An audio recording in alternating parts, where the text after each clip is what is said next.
BNP ভারপ্রাপ্ত chairman Tarique রহমানের সহধর্মিণী ডাক্তার জুবাইদা রহমান ও তাদের কন্যা জাইমা রহমানের নামে সামাজিক মাধ্যমে ফেক আইডি খুলে একটি চক্র নানা ধরনের বিভ্রান্তমূলক তথ্য প্রচার করছে। এমন অভিযোগ করেছেন বিএনপির সিনিয়র যুগ্ম মহাসচিব রুহুল কবির রিজভী। বলেন, এআই ব্যবহার করে ভিডিও তৈরি করেও তারা অপপ্রচার করছে। বিভ্রান্ত না হতে দেশবাসীর প্রতি আহ্বান জানান তিনি।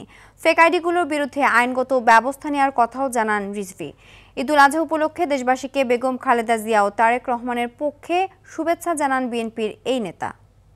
জনাব তারেক রহমানের সহধর্মিণী ডাক্তার জুবাইদা রহমান ও তাঁদের কন্যা ব্যারিস্টার জাইমা রহমানের নামে ফেক ও মিথ্যা ফেসবুক অ্যাকাউন্ট খুলে অসত্য বানোয়াট মন্তব্য পোস্ট করছে।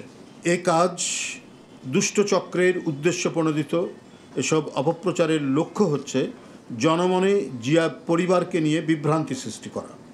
যারা এ ধরনের জালিয়াতির কাজে যুক্ত রয়েছে তারা সুদূর প্রসারী কোনো চক্রান্তের নীল নকশা বাস্তবায়ন করছে বলে আমরা মনে করি।